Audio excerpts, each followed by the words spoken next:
আপনারা দেখছেন মহা কার্টুন টিভি। হ্যালো বাচ্চারা, আজ আমি তোমাদের শোনাতে চলেছি পঞ্চতন্ত্রের আরও একটি নতুন গল্প, যার নাম হলো বুদ্ধিমান ছাগল। অনেক কাল আগে এক জঙ্গলে ডাবলু নামে এক নেকড়ে থাকত। ডাবলু অনেক দিন ধরে জঙ্গলে জলের খোঁজ করছিল। জল না পাওয়ার কারণে ওর অবস্থা বেশ খারাপ হয়ে গিয়েছিল। কে জানে আমাকে আরো কত দূর যেতে হবে। এরপর যদি জল না পাওয়া যায় তাহলে আমি নিশ্চিত মারা যাব। হে ভগবান! এগোতে এগোতে একটু পরেই ডাবলু একটা কুয়ো দেখতে পায়। কুয়ো দেখে ডাবলু খুব খুশি হয়। দারুণ উৎসাহের সাথে সে কুয়োর কাছে পৌঁছয় এবং তাতে উঁকি দিয়ে দেখে অল্প জলের সাথে সাথে সেখানে একটা ছাগলও ডাবলুর নজরে আসে। ডাবলু আনন্দে আত্মহারা হয়ে যায়। আরে বাস, এ তো দারুণ ব্যাপার। আজ তো জলের সাথে সাথে খাবারও মিলে গেল। ডাবলু ফটাফট কুয়োতে লাফ দিয়ে দিল। ছাগল ডাবলুকে দেখে ভয় পেয়ে গেল। ওকে এই আতঙ্ক পেয়ে বসলো যে ডাবলু হয়তো ওকে মেরে খেয়ে ফেলবে। ডাবলু জল খেতে শুরু করে দিল। আহ, কি মিষ্টি জল! খুব তৃপ্তি হলো। ডাবলু কুয়োর জল খেয়ে খুব খুশি হলো। নিজের পিপাসা মেটানোর পর যখনও কুয়োটাকে ভালো করে দেখে তখনও স্তব্ধ হয়ে যায়। ওরে বাবারে, এ আমি কি করেছি! আমি তো ভেবে দেখিনি যে আমি যদি কুয়োর ভেতরে লাফ দিই তারপর বাইরে বেরোবো কিভাবে। ডাবলু কুয়ো থেকে বেরোনোর জন্য লাফও দেয়, কিন্তু তার সব চেষ্টাই ব্যর্থ হয়ে যায়। যখন ও ক্লান্ত হয়ে পড়ে তখন ভয়ে সন্ত্রস্ত ছাগলের দিকে দেখে আর ভাবে, এই ছাগলটা তো বেশ সুস্বাদু বলে মনে হচ্ছে। আগে আমি এটাকে খেয়ে নিই, তারপর না হয় কুয়ো থেকে বেরোনোর উপায় খুঁজবো। ডাবলু ছাগলের দিকে এগোয়। ছাগল বুঝতে পারে না যে সে নিজেকে বাঁচাবার জন্য কি করবে। সে নেকড়েকে বলে, নেকড়ে ভাই, তুমি কি আমাকে মেরে খাবার কথা ভাবছো? তা নয় তো কি, একমাত্র কোনো বুদ্ধই এত সহজে পাওয়া শিকারকে ছেড়ে দেবে। শোনো, আমার এই কুয়ো থেকে বাইরে বেরোনোর কৌশল জানা আছে।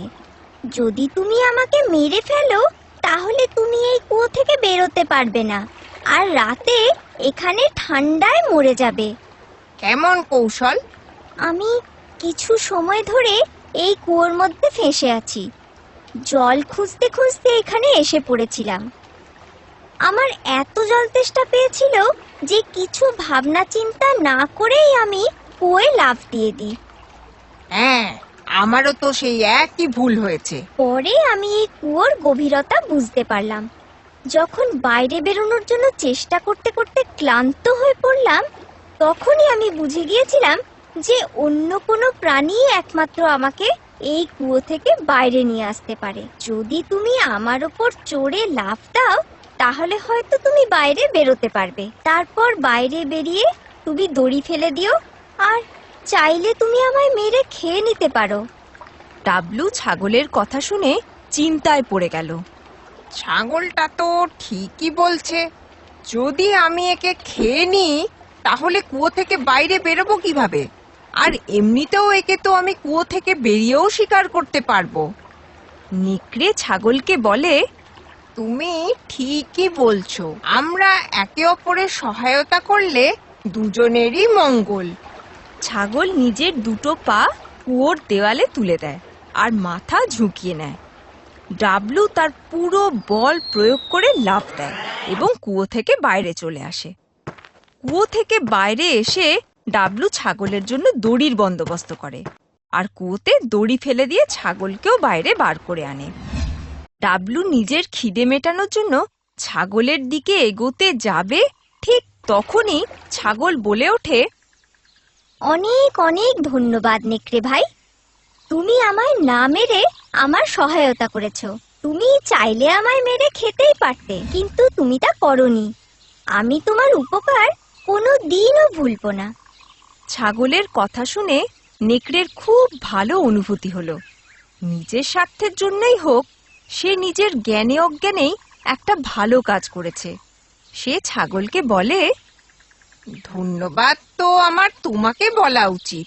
যদি তুমি আমাকে কুয়ো থেকে বেরোনোর কৌশল না বলতে, তাহলে হয়তো আমি কোনোদিনই বাইরে বেরোতে পারতাম না।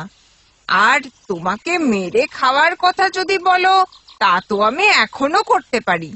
তাই আমার মন বদলে যাওয়ার আগে এবং খিদে আমাকে তোমাকে মারতে বাধ্য করার আগে তুমি এখান থেকে তাড়াতাড়ি চলে যাও। এ কথা বলে ডাবলু শিকারের খোঁজে জঙ্গলে বেরিয়ে পড়ে, আর ছাগলও অন্যদিকে চলে যায়।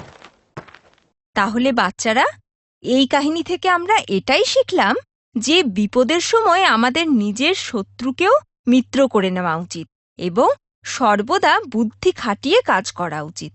যদি আমাদের ভিডিওটি আপনার ভালো লেগে থাকে, তাহলে এটিকে লাইক করুন, চ্যানেল সাবস্ক্রাইব করুন এবং আমাদের কার্টুন শোজ সবার প্রথমে দেখার জন্য বেল আইকন প্রেস করতে ভুলবেন